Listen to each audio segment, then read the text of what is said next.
የክርስትናችን እንግዲህ ማዕከል ነው፣ ዋናው ሐሳብ ነው። ይቅርታ ማድረግና የእግዚአብሔርን ደግሞ ምህረትን መረዳት ክርስትናችን እዚህ ላይ የተመሰረተ ዋናዎቹ ፒላሮች ናቸው። እንግዲህ ስለ ይቅርታ ስናስብ፣ ስለ ምህረት ስናስብ እግዚአብሔር እኛን የጠየቀን እሱ ያደረገውን ነው፣ ሌላ ነገር አይደለም። እርሱ አድርጎት አሳይቶን ነው እናንተም እኔ እንዳደረኩት አድርጉ ያለው። መለኪያውን ሰጥቶናል፣ መለኪያውን ሰፍሮ ሰጥቶናል። ስለዚህ ሰዎች የይቅርታ ልብ የሚኖራቸው እግዚአብሔር ምህረት እንደሰጣቸው ሲያስቡ ብቻ ነው። ያ ካልሆነ ይቅርታ ለማድረግ እንቸገራለን። በጣም ነው የምንቸገረው። በተለይም የጌታችን የኢየሱስ ክርስቶስን የመስቀል ስራ ስናይ፣ መስዋዕትነቱን ስናይ፣ ያን ነገር ስናስብ የእውነት ካመንንበት ለሰዎች ይቅርታን መስጠት እና ደግሞ ይቅርታን መጠየቅ አይከብደንም። በሁለቱም ወይ ነው ማሰብ ያለብን። ብዙ ጊዜ ለምሳሌ ሰዎች በደሉን ብለን ስናስብ ለዛ ለተሰማን ስሜት ቅርብ የሆኑ መዝሙሮችን እንሰማለን። ግን ብዙ ጊዜ የማናስበው ነገር ምን አለ? በእኛም ደግሞ የተበደሉ ሰዎች እንዳሉ አናስብም። ምናልባት ደግሞ ሌላ ሰው ይኖራል ሜሎስ እኮ በድሎኛል ብሎ ያን መዝሙር የሚሰማ፣ እኔ ደግሞ እከሌ በድሎኛል ብዬ ደግሞ ያንን መዝሙር ሰማለሁ። ሁላችንም ተበድለናል፣ ሁላችንም በድለናል። እሱን ነው ማወቅ ያለብን። ብዙ ጊዜ እኛ ወደ ውጭ ብቻ ነው የምናየው፣ ወደ ውስጥ አናይም። ወደ ውስጥ ሆነን ስናይ እኔ በደልኩት ሰው አለ ብለን ማሰብ አለብን። እንደውም በጣም ፎከስ ማድረግ ያለብን እዛ ላይ ነው። በእኔ ምክንያት ያዘነ ሰው አለ፣ በእኔ ምክንያት የተጎዳ ሰው አለ ብለን ስናስብ ያኔ ሰዎችን ይቅር ማለት እንችላለን። እኔ እኮ ሰውን በድዬ ሰው ላይ መጥፎ ነገር አድርጌ፣ በሐሳብም እኮ ሊሆን ይችላል። የግዴታ እኮ በተግባር መሆን የለበትም። በሐሳብም በንግግርም ሊሆን ይችላል። ኢቭን በአስተያየት አንዳንድ ሰው እኮ ልቡ ይሰበራል በአስተያየታችን አለ። ከታች እስከ ላይ ድረስ ገላምጣት አልፈሄድ አንተ እሷ ቀኑን ሙሉ ልቧ ሲሸበር ሊውል ይችላል። ስለዚህ እኛ ሰዎችን እንደምንበድል በዳዮች እንደሆንን ሲገባን እኛን የበደሉን ሰዎች ይቅር ማለት እንችላለን። አቅም ይኖረናል፣ ጉልበት ይኖረናል። ክርስቶስ የሁሉ ነገራችን ሞዴል ነው። እርሱ ሳይበደል ነው እኛን ይቅር ያለን። እኛ ደግሞ ሰዎችን እየበደል ሰዎች እኛን ሲበድሉን ይቅር ማለት ካልቻል ክርስትናችን አልገባንም፣ ሰው መሆናችንንም አልተረዳንም ብዬ ነው የማስበው። ለዛ ነው ሐዋርያው ጳውሎስ እግዚአብሔር በክርስቶስ ይቅር እንዳላችሁ እናንተም እርስ በራሳችሁ ይቅር ተባባሉ የሚለን። ስለዚህ መለኪያውን ሰጥቶናል ማለት ነው። መለኪያውን ሰጥቶናል። የማቴዎስ ወንጌል ምዕራፍ 6 ላይ ያለው ሐሳብ ለሰዎች ግን ኃጢአታቸውን ይቅር ባትሉ አባታችሁም ኃጢአታችሁን ይቅር አይላችሁም የሚል ሐሳብ እናገኛለንና ጌታ ኢየሱስ ክርስቶስ የተናገረበትን ሞቲቭ መረዳቱ በጣም አስፈላጊ ነው ብዬ ነው ማስበው። ለምሳሌ አይን ስለ አይን እንደተባለ ሰምታችኋል፣ ጥርስ ለጥርስ እንደተባለ ሰምታችኋል እያለ ያኔ የነበረ ቲቺንግ ነበር። ያ ቲቺንግ ምንድነው? የሆነ ጽንፍ አስይዟል። ያ ጽንፍ ምንድነው? በቃ የበደለን መበደል አለብህ፣ መጉዳት አለብህ፣ ያሳዘንን ማሳዘን አለብህ፣ የጎዳን መጉዳት አለብህ የሚል እንደ ትውፊት ሆኖ በዛ ህብረተሰብ ውስጥ ሰርጾ ገብቶ ነበር። ስለዚህ ጌታ ኢየሱስ ሌላ ጽንፍ አመጣና ጉንጭን ለሚመታ ቀኝን ለሚመታ ግራን ስጥ ብሎ ሌላ ጽንፍ አስቀመጠ ማለት ነው። ባላንስ አድርገን ግን ስናየው እንዴት ነው የምናየው ነገሩን ስንል አሁን እኛ ክርስቲያኖች ነን። ከመስቀሉ በኋላ ነገርየውን ስናይ መለኪያ አድርጎ ሐዋርያው ጳውሎስ ሰጠን ማለት ነው። ምኑን? መስቀሉን ሰጠን። መስቀሉ ላይ እንዴት ነው የምናየው ስንል እግዚአብሔር በክርስቶስ ሆኖ ይቅር እንዳላችሁ እናንተም እርስ በራሳችሁ እንዲሁ አድርጉ ነው። ስለዚህ እግዚአብሔር እኛን ይቅር ያለን እንዲሁ ነው። በቃ እንዲሁ ነው ይቅር ያለን። ለይቅርታው መስፈርት፣ ለይቅርታው ምክንያት አላስቀመጠም። ሜሎስን ይቅር ያልኩት በዚህ ምክንያት ነው፣ ከዚህ በፊት እንደዚህ ጥሩ ነገር ስለሰራ ነው ይቅር ያልኩት አላለም። ምክንያት አልባ የሆነ ፍቅር ብቻ መሰረት የሆነለት ይቅርታን ያገኘነው። ስለዚህ እኛም ለሰዎች ይቅርታ የምናደርገው ከዚህ ካገኘነው ይቅርታና ከተቀበልነው የምህረት ህይወት ተነስተን መሆን አለበት። ስለዚህ ሰዎች መስቀሉ ሲገባን የመስቀሉ ስራ ስንረዳ ሰዎችን ይቅር አለማለት ነው እንደሚከብደን፣ እሱ ነው የሚከብደን።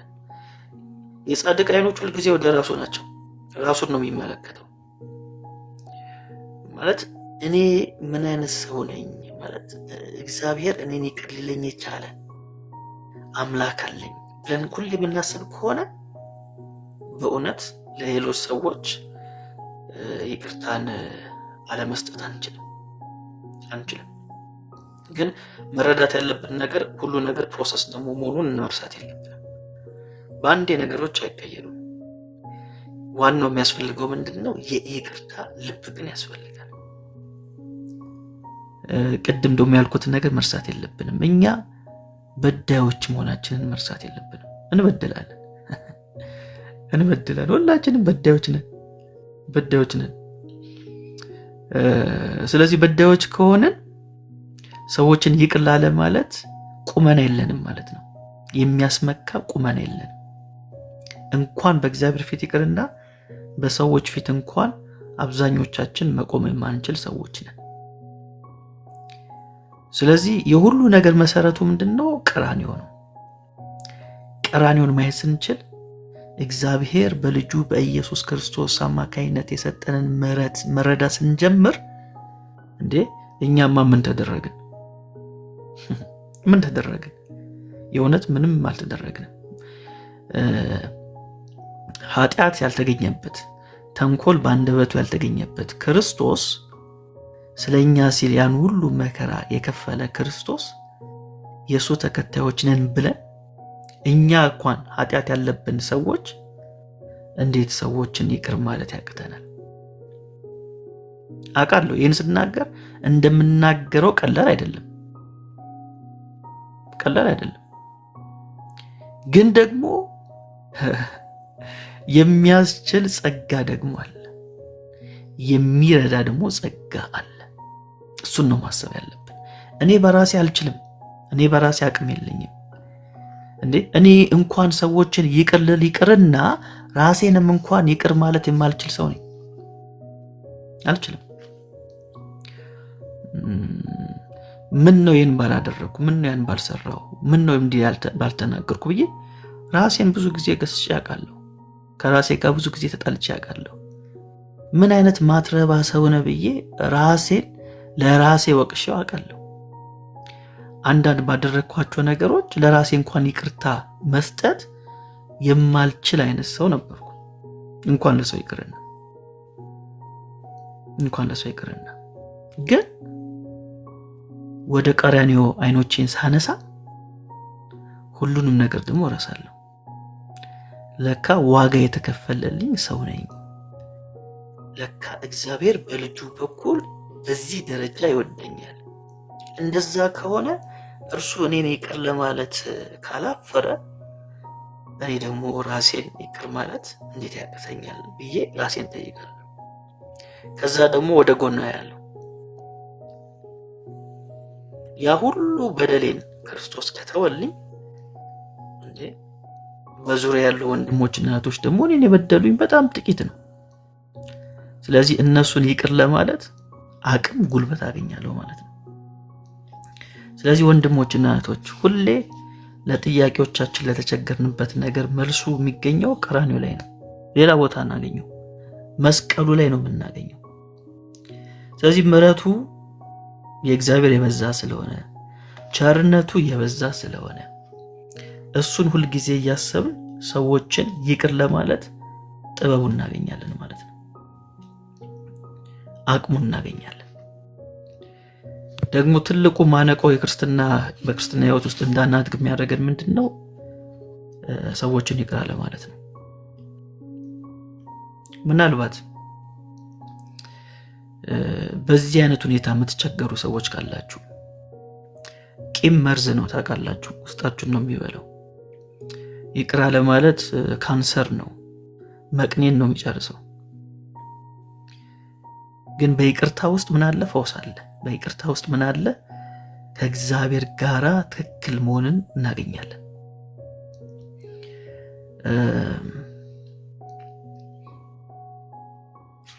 ፍቅር የራሱን አይፈልግም አይደል የሚለው ሐዋርያው ጳውሎስ። ፍቅር የራሱን አይፈልግም፣ የራሱን መብት አያስከብርም፣ የራሱን ጥቅም ላይ ሙጭኝ አይልም ፍቅር። ስለዚህ በዛ ውስጥ እስካለን ድረስ ወንድሞቻችን እህቶቻችን እንወዳለን ካል እነሱን ይቅር አለ ማለት አንችልም። በእውነት አንችልም። የምትወደውን ሰው ይቅር ትለዋለህ። ደግሞ እንደ ክርስቲያን ሁሉንም ነው መውደድ ደግሞ ያለብን አይደል? እንደ ክርስቲያን ምን የሚባል አባባል ደግሞ አለ? የሚወደን መውደድ ሰብአዊነት ነው አይደል? የሚወደን መውደድ ሰብአዊነት ነው። የሚወዱን መጥላት ሰይጣናዊነት ነው አይደል? የሚወዱን ሰዎች መጥላት ሰይጣናዊነት ነው። የሚጠሉን ግን መውደድ ክርስቶሳዊነት ነው ይባላል። ስለዚህ እኛ እዚህ ሌቭል ላይ ነው መገኘት ያለብን። የአማኝ ሌቭሉ ይሄ ነው። የሚወዱንንማ መውደድ ምንድነው? እሱ ሰብአዊነት ነው። ማንም ሊያደርገው ይችላል። አሕዛቦች ሊያደርጉት ይችላሉ። የሚጠሉንን መጥላት እሱም የተለመደ ነው። አዲስ ነገር የለውም አይደል? የተለመደ ነው። በቃ ይጠላኛል፣ ጠላሁት፣ ምንድነው ሰው ዋት ይባላል። ግን ክርስቲያን ከሚወዱንም አልፈን የሚጠሉንን መውደድ ነው መቻል ያለብን። ክርስቶሳዊነት እሱ ነው። ክርስትና እሱ ነው። ከረቡኒው የተማርነው ይሄ ነው። ከታላቁ መምህራችን የተማርነው ይሄ ነው። ስለዚህ የሚጠሉንን እንኳን የምንወድኛ ክርስቲያኖች በቅርባችን ያሉትን ወንድሞችና እህቶችን ይቅር አለ ማለት እሱ ግፍ ነው።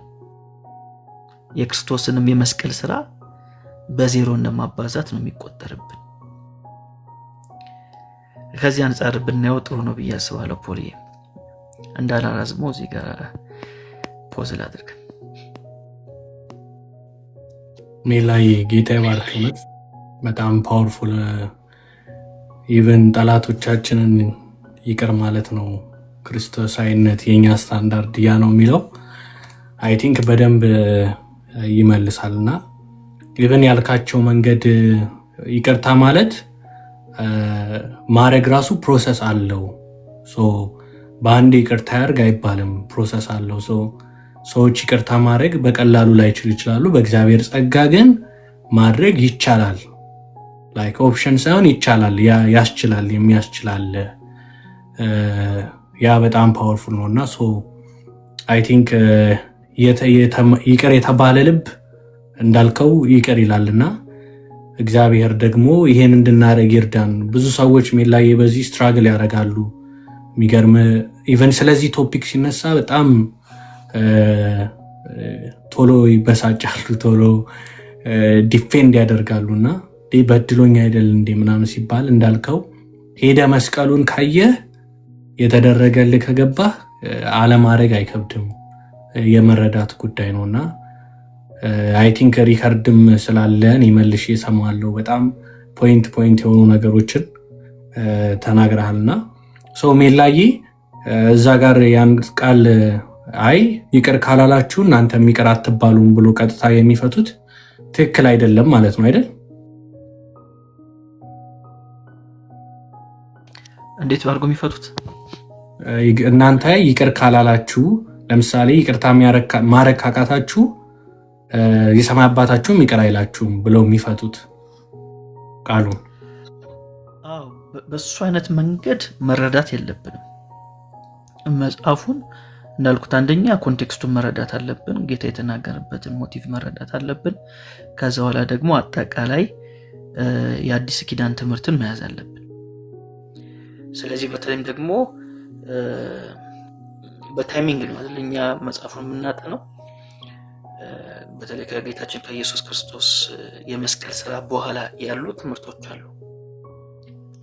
ስለዚህ ከዛ አንጻር ስናይ ሐሳቡ እንደዛ አይደለም። ምክንያቱም እኔ ክርስቶስ እኔን ይቅር ያለኝ እኔ ሰዎችን ይቅር ካልኩ በኋላ አይደለም በጭራሽ አይደለም። እንደሱ አይደለም። እንደዛማ ከሆነ አለቀልኝ፣ የመዳንም ተስፋ የለኝ፣ ማንም የለውም። እውነት ለመናገር ማንም አያገኝም የመዳንን ተስፋ። እኔን ክርስቶስ መቼ ነው ይቅር ያለኝ ሲባል እኔ ገና ኃጢአተኛ በደለኛ ሙት በነበርኩ ጊዜ ከክርስቶስ ጋር እንደው ሕይወትን ሰጣችሁ ነው የሚለን ሐዋርያው ጳውሎስ ሮሜ 5 ላይ። ስለዚህ በዚህ አይነት ሁኔታ ነው ጌታ ኢየሱስ ክርስቶስ ለእኔ ምሕረትን የሰጠኝ ይቅርታን የሰጠኝ። ስለዚህ ይህን ሲገባኝ እኔ ኃጢአተኛ ሆኜ ምሕረት እንደተቀበልኩ ሲገባኝ እንዴት ሌላ ሰውን ይቅርታን ልሰጠው አልችልም? ጌታም እኮ የተናገረው አናሎጂዎች ምሳሌዎች አሉ አይደል? ለምሳሌ ወደኛ ቋንቋ አድርገን ብናመጣ ብዙ 100 ሚሊዮን ዕዳ የነበረበት ሰው ይቅርታ ተብሎ 10,000 ብር ያለበትን ሰው ደግሞ ይቅር ማለት ካልቻል እሱ ችግር አለብን። እኛ ይቅር የተባለልን ሰዎች ነን። በጣም ብዙ ነገር ይቅር ብሎናል እግዚአብሔር። ስለዚህ እሱ ከገባን ለሰዎች ይቅርታን መስጠት ሊቀለን ነው የሚገባው፣ ሊከብደን አይገባም። በቃ ራሳችንን ማስተካከል አለብን፣ ልባችንን ማስተካከል አለብን። በጣም የእውነት እኛ አሁን ብዙ ጊዜ ፉክክራችን ሌላ ነገር ላይ ሆነ እንጂ እነዚህ መንፈሳዊ ፍሬ ላይ ነው ራሳችንን ማትኮር ያለብን። አንዱ እኮ መንፈሳዊ ፍሬ ይሄ ነው፣ ለሰዎች ቸርነትን ማድረግ፣ ምሕረትን ማሳየት። ይቅር አለማለት በጣም አደገኛ ነገር ነው። ቀደም እንዳልኩት በጣም በጣም አደገኛ ነው። እንደው ምን ይባላል? ይቅር አለማለት ልክ እንደ ወጥመድ ነው። ምን አይነት ወጥመድ ከተባለ ይቅርታን አለመስጠት ማለት አንተ መርዝ ጠጥተ ሌላ ሰው እንዲሞት መጠበቅ እንደማለት ነው። መርዙን ከጠጣው አንተ መርዙን ጠጥተ ከጎን ያለው ሰው ካሁን ሞተ ብለህ ትጠብቃለህ? አይቻልም። ይቅር አለማለት እንደዛ ነው ማለት። ያስቀየመን እኮ ሰው ሊኖር ይችላል፣ ግን መርዙን የጠጣው አንተ መርዙን ጠጥተ እዛ ሰውዬ ላይ የምትናደድ ከሆነ ውስጥን እየበላህ የሚገልህ አንተን። ስለዚህ መርዙን ትፉት ነው የምለው። መርዙን እንጥፋ። አሁን እኔ ስናገር ሙሉ ለሙሉ 100% እያደረኩት ነው ወይ? አይደለም። ታዲያ ማታደርጎን ለምን ትናገራለህ ካላችሁኝ እንሰራ እያልኩ ነው። አንድ ላይ እንሰራ ማለት የኔ ማድረግና ያለ ማድረግ አይደለም ቁም ነገሩ፣ የክርስቶስ ትምህርት መያዝ ነው ቁም ነገሩ። ስለዚህ ቅድም እንዳልኩት እድገት ላይ ነው ያለነው፣ ፕሮሰስ ላይ ነው ያለነው። የመጀመሪያው ነገር ማድረግ ያለብን ልክ እንዳልሆንን ማወቅ አለብን። እሱን አድሚት ማድረግ ያለብን። ይቅርታ ለሰዎች አለማድረግ ልክ አይደለም ብለን መስማማት አለብን። ከዛ በኋላ ተቸግሬ ነው ማለት እንችላለን። በቃ ፈልጌያለሁ ግን አቅቶኛል ካል ኦኬ፣ ለዛ መፍትሄ አለ። ሰከንድ ስቴፕ ነው እሱ። አንዳንድ ሰው ይቅርታ ማድረግ ራሱ እንደ ስተት አድርጎ ይቆጥራል። ይህን ሁሉ በደል ተበድዬ እንዴት ይቅርታ አድርጋለሁ ብሎ የሆነ ጽንፍ ይዛል። እዛ ጽንፍ ላይ ከሆናችሁ ወንድሞችና እህቶች እመኑኝ፣ መርዙን እየጠጣችሁ ነው ያላችሁት። በየቀኑ ነው የምትጠጡት። ስለዚህ መርዙን ለማስወጣት መጀመሪያ ማመን አለብን፣ መቀበል አለብን። በቃ ልክ አይደለም፣ ኦኬ ልክ አይደለሽ ወይም ልክ አይደለ። ቀጣይ ስቴፑ ምንድነው? እርዳታ ያስፈልጋል ወይ? እርዳታ የሚያስፈልገን ከሆነ እንጸልይበት። ከዛስ መስቀሉን እኔ ከዛስ ክርስቶስ ለኛ ያደረገውን ነገር እንረዳ። አንዳንዴም አልፎ ደግሞ ከሄደ ደግሞ ጾም መግባት ጥሩ ነው። ጾም ጸሎት መያዝ እግዚአብሔር ልባችንን እንዲቀይር፣ አስተሳሰባችንን እንዲቀይር፣ አቅም እንድናገኝ፣ ብርታት እንድናገኝ ስቴፖች አሉት። ብቻ እሱን መረዳት አለብን። ሰው ወደ ክርስቶስ መስቀል የበለጠ ሲጠጋ ነው ለሰዎች የበለጠ ይቅርታ ማድረግ የሚችለው። እሱን ካላደረግን ያን የመስዋዕትነትን ስራ ማየት እስካቃተን ድረስ ለሰዎች እኛም ይቅርታ ማድረግ በጣም እንቸገራለን። ለምን ከተባለ የወደቁን አስተሳሰብ ስለያዘን፣ የአስተሳሰብ በአንድም በሌላ መንገድ በእኛ ህይወት ውስጥ ተጽዕኖ ስለሚያመጣ ማለት ነው። ተጽዕኖ ስለሚያመጣ ስለዚህ የአባትነቱን ሀሳብ በጣም መረዳት አለብን፣ በጣም ማስተዋል አለብን። እግዚአብሔር አባታችን ነው ስንል አባት ለልጆቹ ምንድን ነው የሚያደርገው የሚለውን ነገር መረዳት አለብን። ከዛ በኋላ ይቅርታ ማድረግ በነገራችን ላይ የቤተሰብ ልማድ ነው። የክርስቶስ ቤተሰቦች ልማድ ነው። እዚህ ቤተሰብ ውስጥ ነኝ ብለን ካመንን፣ የእግዚአብሔር ቤተሰቦች ነን ብለን ካመንን እንዴት ታላቁ ወንድማችን ክርስቶስ ያሳየኝ ነገር ምንድን ነው? ይቅርታ በማድረግ ስለዚህ እኔ ይህን ቼን ነው ማስቀጥለው። ወንድሙ ነኝ፣ ይህን ቼን ማስቀጠል አለብኝ። ከአባቴ የተማርኩት ከእግዚአብሔር ምንድን ነው? በክርስቶስ ሆኖ ዓለሙን ከራሱ ጋር ያስታርቅ ነበር፣ በደላቸውንም አይቆጥርባቸውም ነበር ተብሎ የተጻፈው። ስለዚህ እግዚአብሔር የኔን በደል የማይቆጥርብኝ ከሆነ እኔ ታዲያ የወንድሞቼና የእህቶቼን በደል ለምን ቆጥራለሁ? ማን ቆጣሪ ያደረገኝ ብዬ ይህን የቤተሰብን ቼን ማስቀጠል አለብን። ይህን ሰንሰለት ማስቀጠል አለብን። በዚህ ዘመን ያለን እኛ ነን የክርስቶስ ቤተሰቦች አይደል? የእግዚአብሔር ቤተሰቦች ቅዱሳን እኛ ነን። ስለዚህ በዚህ ቤተሰብ ያለ ሰው ባህሉ ምን ይመስላል ከተባለ ባህሉ ይቅር ማለት ነው፣ ይቅርታን መስጠት ነው። ይህ ነው ካልቸራችን። ሩህሩህ መሆን፣ ለሰዎች ቸርነትን ማሳየት፣ ይቅርታን ማሳየት፣ እሱን ነገር መለማመድ አለብን ብዬ አስባለሁ። በጣም መለማመድ፣ የዕለት ተዕለት የህይወታችን አንድ አካል ማድረግ ያስፈልጋል። በዚህ መንገድ የእውነት ወንድሞችና እህቶች ብንረዳው በጣም አሪፍ ነው ብዬ አስባለሁ። ፖሊ